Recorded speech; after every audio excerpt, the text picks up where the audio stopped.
always pray to have the eyes that see the best in people, a heart that forgives the worst, a mind that forgets the bad, and a soul that never loses faith in God. Good morning, everyone, and welcome to the last session of chapter number 5. Today, let us study part D of this chapter. The first part of 5D is excluded from the syllabus.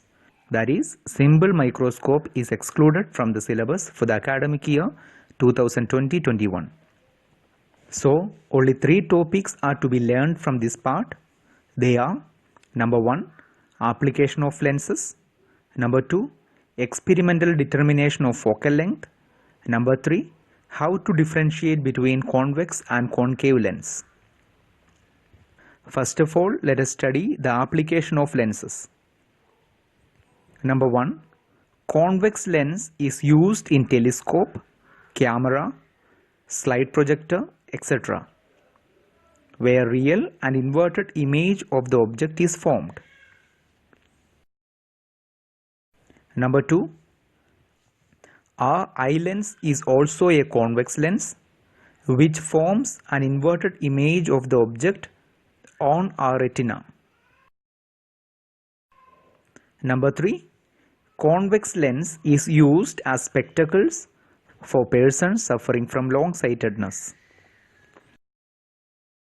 Number 4, concave lens is used in spectacles for persons suffering from short-sightedness. Number 5, convex lens is also used in a magnifying glass or symbol microscope. Number 6, concave lens is used in Galilean telescope to obtain final erect image of the object.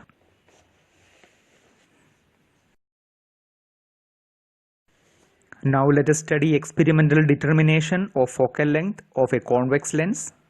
There are 3 methods to estimate focal length. Number 1, estimation of focal length by the distant object method.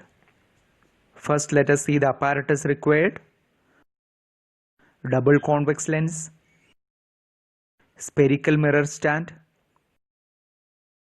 screen with white cardboard, meter scale. Now let us study the procedure.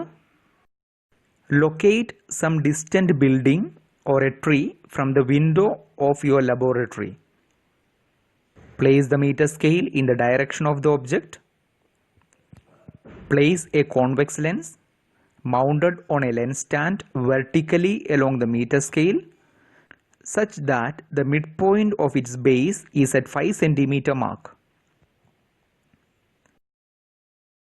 Place the white screen behind the lens such that the base of lens stand and screen remain in line with scale.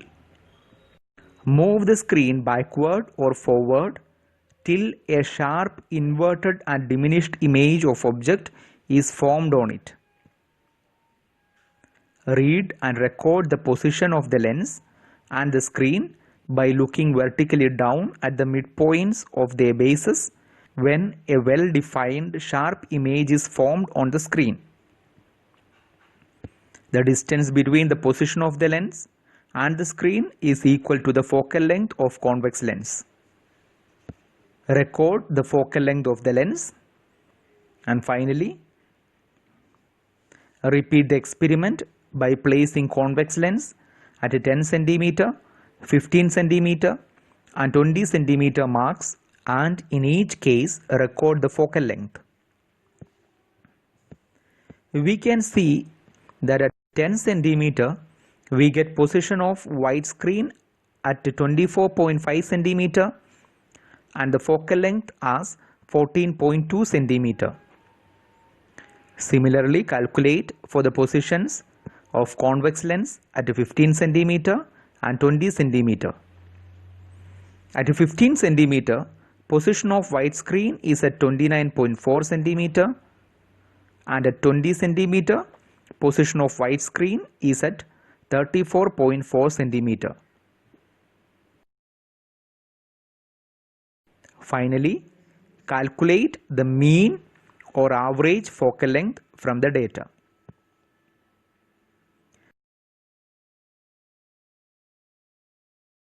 Second method, determination of exact focal length by an auxiliary plane mirror method.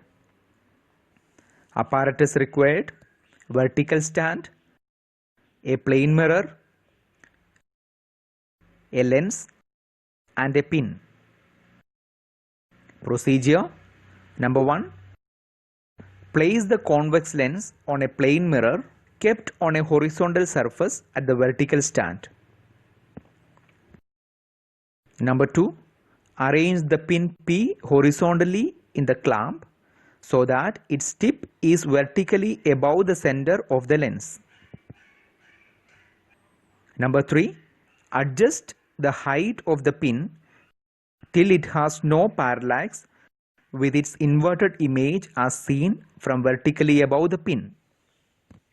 To check for parallax, keep the eye vertically above the tip of the pin at a distance nearly 25 cm from it and move it sideways. If the tip of the pin and its image shift together, then there is no parallax. Number 4. Measure the distance x of the pin from the lens using a meter scale. Number 5.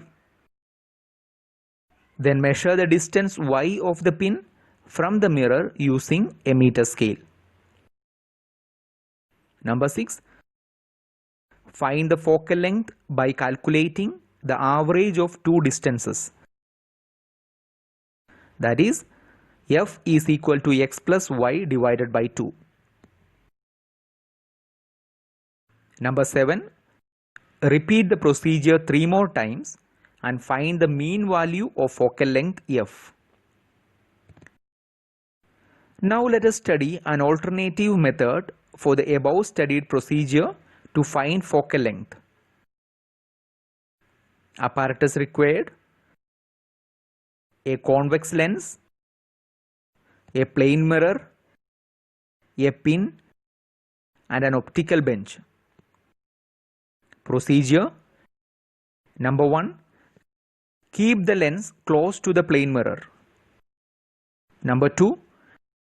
Adjust the height of the object pin such that its tip lies at the center of the convex lens. Number 3. Move the object pin away from the lens on the optical bench till its inverted image is seen. Number 4. Now adjust the position of object pin by gradual to and fro movement of it so that the tip of the inverted image coincides with the tip of the object pin. Number 5. Check for the parallax. If no parallax, calculate the reading. Number 6. Note the position of object pin as x1. And number 7. Note the position of lens as x2. Number 8. Calculate focal length by finding the difference x2 minus x1. Number 9. Repeat the procedure 3 more times and finally find mean value of focal length f. Now let us study how to differentiate between a convex and a concave lens. There are 2 methods. Number 1, by touching. If the lens is thick in the middle and thin at the edges, the lens is convex. And if the lens is thin in the middle and thick at the edges, the lens is concave. Second method, by seeing the image. A part, on keeping the lens near a printed page, if letters appear magnified, the lens is convex. And if the letters appear diminished, the lens is concave. B. On seeing the distant object through the lens, If its inverted image is seen, the lens is convex, and if an upright image is seen, the lens is concave. So that's the end of today's class. The tongue has no bones, but it is strong enough to break a heart. So be careful with your words. With this thought, let me conclude. Thank you. Have a great day. May God bless you all.